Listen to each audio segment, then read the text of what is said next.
Saludos amigas, amigos, ustedes sintonizan Acento TV y este es su espacio de entrevistas y comentarios a partir de ahora. Hoy tenemos el altísimo honor de contar con la presencia del profesor Alejandro Paulino Ramos. El profesor Alejandro Paulino Ramos es un reconocido intelectual, académico, historiador, de esos que trabajan, porque nosotros tenemos en la tradición dominicana, lamentablemente, en la academia y la intelectualidad, gente que se forma muy bien, pero que luego no es tan diligente a la hora de producir libros e investigaciones, pero el profesor Alejandro Paulino Ramos sí, constantemente se mantiene investigando, además de la docencia, y ha escrito ya varios libros, y este es el más reciente, La dictadura de Trujillo, vigilancia, tortura y control político. De este tema yo creo que es la investigación más completa que explica en detalle cómo operaba esa maquinaria de represión y de tortura y control de la dictadura de Trujillo, este que ustedes ven acá. Entonces vamos a conversar sobre este libro y otras investigaciones del profesor Alejandro Paulino Ramos. Bienvenido, profesor. ¿Cómo está usted? Buenos días, Olivo, amigo. Bien. A su disposición. Lo primero que quiero que me hable un poco es cómo a usted le surge esta idea de investigar este tema a fondo para producir ya esta obra, ¿no? Sí. Realmente el tema me surgió por una preocupación actual. Me surgió en la ciudad de Nueva York.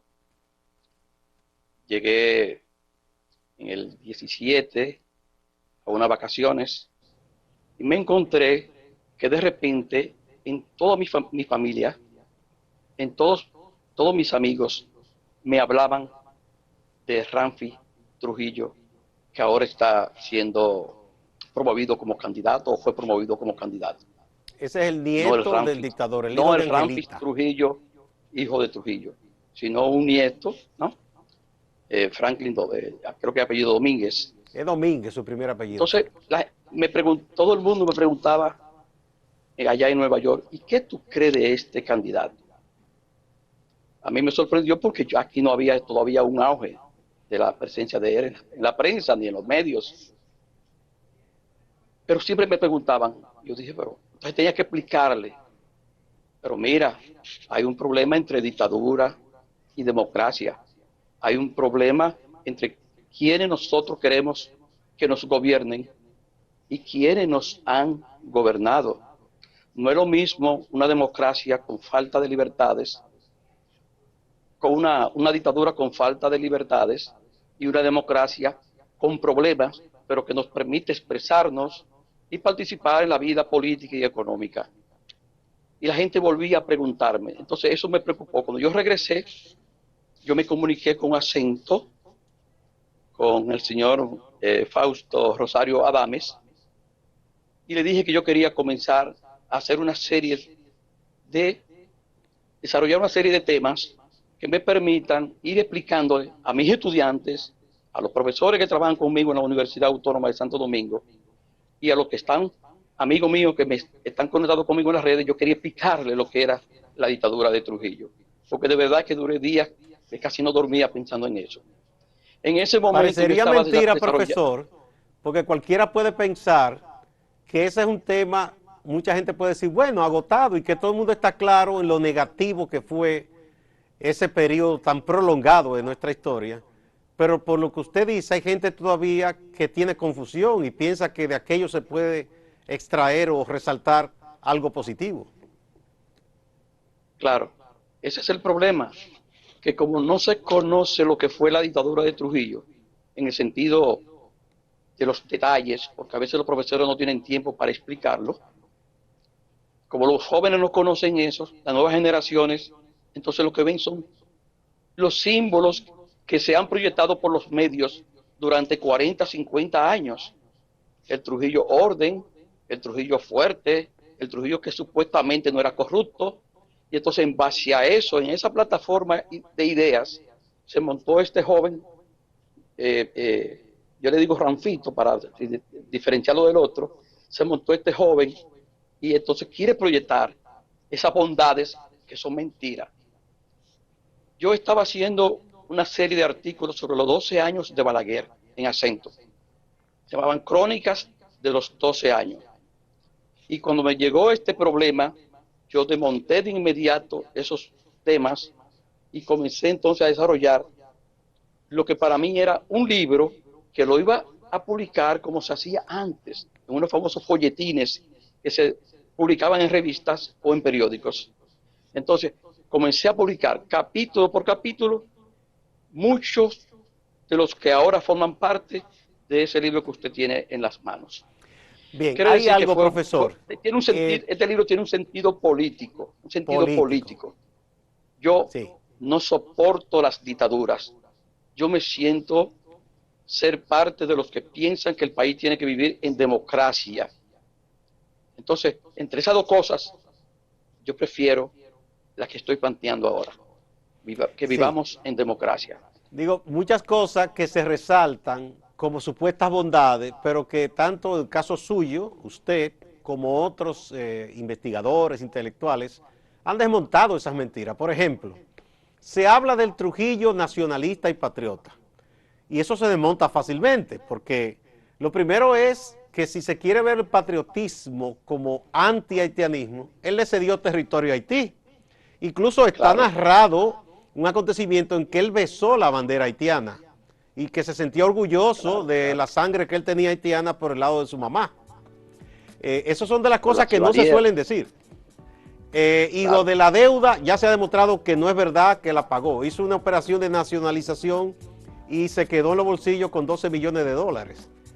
Y además, lo de patriota sirvió a un gobierno de invasores. Claro, Trujillo era un servir de los norteamericanos. Lo fue antes de ser presidente y lo fue presidente durante 30 años. A lo último, donde ya los americanos, el Estado norteamericano comenzó a retirar un poco su apoyo, en ese momento él comenzó a variar esa posición, pero era una forma como de chantaje a los Estados Unidos. Oportunismo y queriéndose chantaje, presentar un poco cercano a la Unión Soviética, pero él sabe que no era, que eso era mentira, era para lograr que los norteamericanos regresaran y le dieran su apoyo, que parece que no regresaron, porque desde 1955 hasta 1961 lo que se siente en la historia es un distanciamiento constante de los norteamericanos en relación a Rafael L. Trujillo. Profesor, vamos a una primera pausa. Señor. Y retomamos. Gracias, gracias.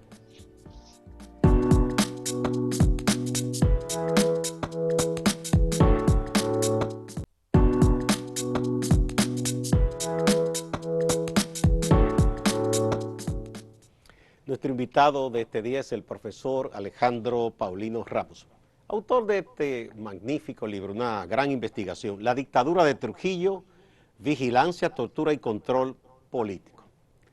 Profesor, hay uno de los aspectos que usted trata aquí interesante, porque uno de los mitos que se ha vendido es que el pueblo estuvo muy contento, que siempre elogió y amó a Trujillo, pero durante toda la dictadura hubo intentos de dominicanos de luchar contra esa dictadura. Usted se refiere incluso comenzando la obra de los primeros movimientos.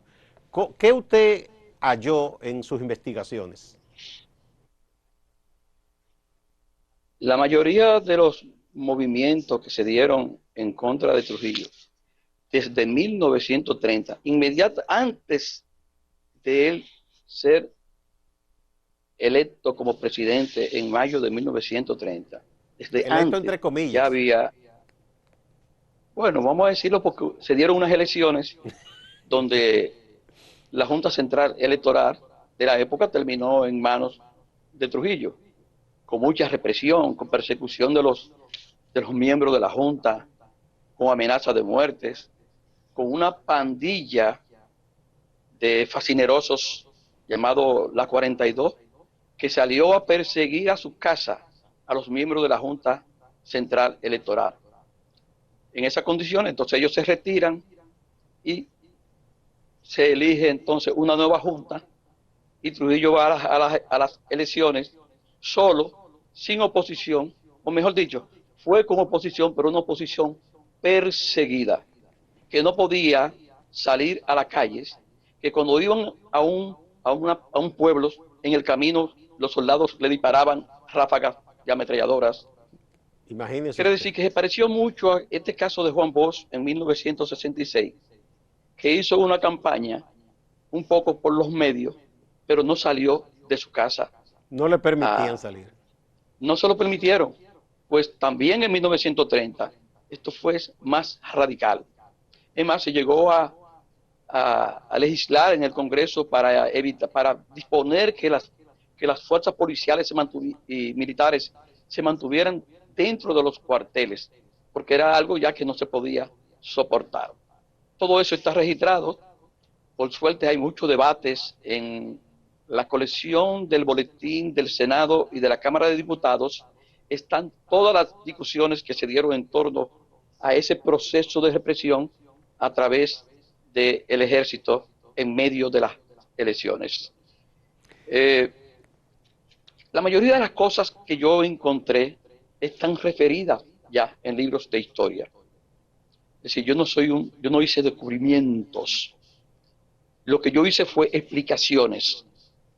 Yo digo que no es lo mismo decirle a un estudiante que durante los 30 años de Trujillo vivimos en una dictadura y ya dejarlo ahí, a decirle cómo fue que se expresó esa dictadura, cómo eran los mecanismos que utilizaba esa dictadura para perpetuarse por tantos años, Yo creo cómo que ese era es el que gran aporte manipulaban a suyo. las personas. Ese es el gran aporte suyo, porque si bien como usted señala, desde que comenzó fue un gobierno represivo, incluso se llegó a tomar el poder en base a un aparato militar represivo y corrupto, luego lo que se instala, que usted lo detalla aquí, de manera tan sistemática, esa vigilancia de los seres humanos en este país, el control, hasta instalar lugares para la tortura especializada. Eso no es poca cosa. Y yo creo que ese es el gran aporte que usted hace. ¿Cómo fue el surgimiento? Digamos, porque la dictadura fue mejorando ese control, lo fue haciendo más abarcador. Exacto. Yo digo que la dictadura comenzó antes del 30, antes del 16 de agosto de 1930. Se Siendo puede decir que Trujillo comenzó jefe del con el mismo ejército. golpe de Estado de 1930, de febrero de 1930. Entonces, en el proceso de febrero a agosto, ya la dictadura estaba ejerciendo niveles de represión que eran imposibles de soportar. La mayoría de los líderes políticos que terciaron en las elecciones del 30 y que se retiraron días antes de que el 16 de mayo, si realmente Trujillo fue solo a las elecciones, la mayoría de ese liderazgo se fue al exilio, se fueron a Haití, se fueron a Puerto Rico, a Estados Unidos, principalmente. Quiere decir que cuando Trujillo tomó posesión el 16 de agosto, ya la dictadura está instalada. Viene de inmediato el famoso ciclón de San Zenón, que yo hablo de él en el libro, y ese ciclón permite un elemento, vamos a llamarle jurídico, que le facilita a Trujillo, en cierta manera, legalizar lo que iba a pasar a partir del momento del ciclón, que fue la famosa ley de emergencia, con la que aparte de que se tocaban una serie de elementos económicos que tenían que ver con la crisis surgida del ciclón y con la crisis también de la crisis mundial del capitalismo de 1929, Sí, el que gran también crack que hubo estábamos en en Wall medio de esa Street. crisis, sí, la caída de la bolsa de valores. Entonces, la ley de emergencia le permitió a Trujillo no solamente resolver los problemas económicos, o le ayudó a eso, sino también a resolver los problemas políticos. Porque Muchos son poderes especiales. políticos que estaban detenidos fueron asesinados en medio del ciclón y llevados como, como accidente de la tormenta, lo llevaron a enterrar ahí a lo que hoy se llama Plaza Eugenio María de Hostos. O sea, él se aprovechó Quiere de eso. decir, se aprovechó, claro. Es decir, los que estaban comenzaron a morir, los que se oponían y no soportaban salían del país y los partidos, la mayoría lo reintegró, lo integró a su proyecto. Se puede decir que el 99% de los partidos se integraron a su proyecto. Con eso Trujillo hizo, comenzando el 31, Trujillo hizo un partido que ya definía lo que iba a hacer en lo personal.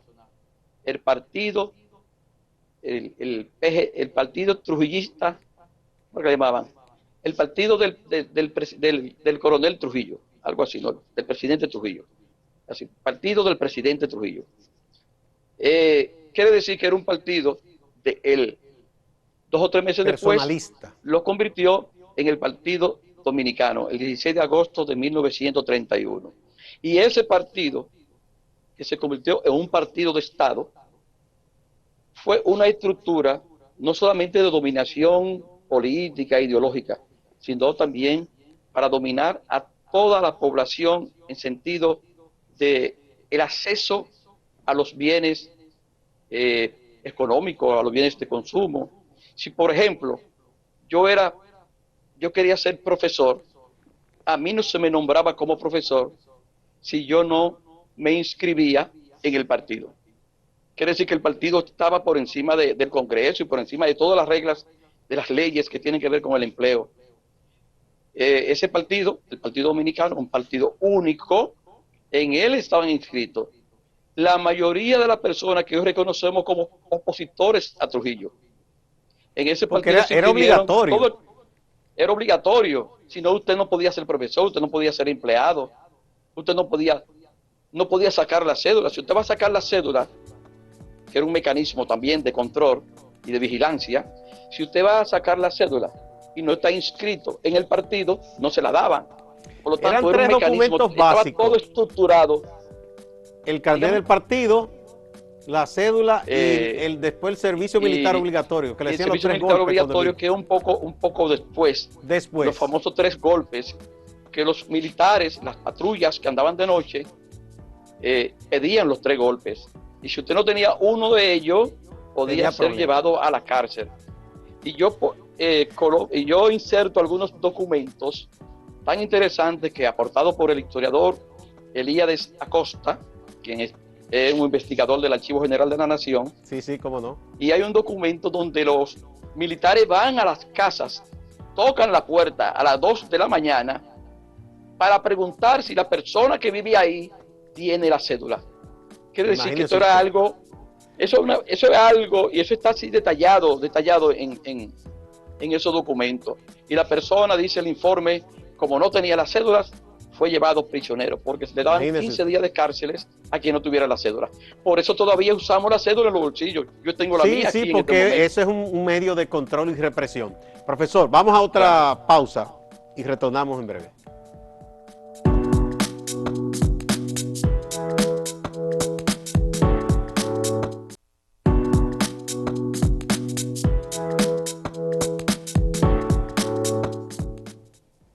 El profesor Alejandro Paulino Ramos es nuestro invitado de hoy, autor de este libro, La dictadura de Trujillo, vigilancia, tortura y control político.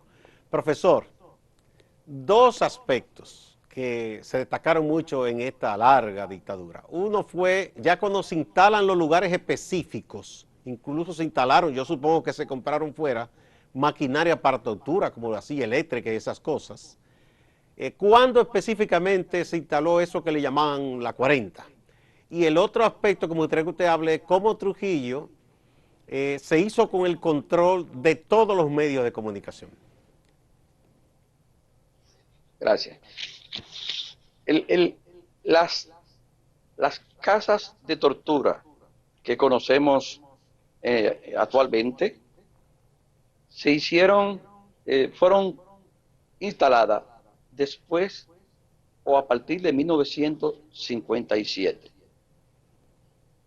Del año 50 al 56 se fue estructurando los mecanismos que tenían que ver con la vigilancia, los espías, el control de la sociedad, ese control se hacía antes a través de los servicios de inteligencia del ejército y de el Sí. servicio secreto de la policía, que existía desde antes de Trujillo.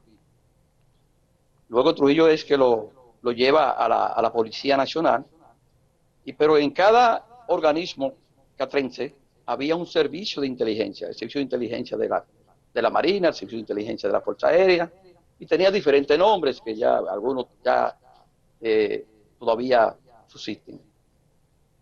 Quiere decir que la tortura se hacía fundamentalmente cuando se iban a interrogar opositores, se hacían en esos lugares militares.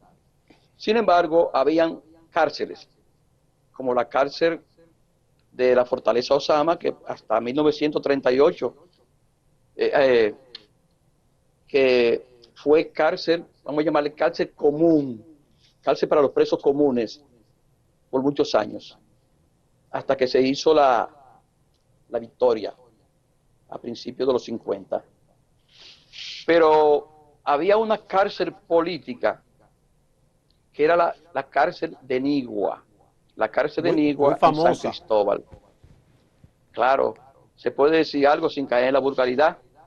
Los opositores a Trujillo y todo el mundo decía que era mejor tener Nigua en la espalda, allá abajo, y no tener un pie en Nigua.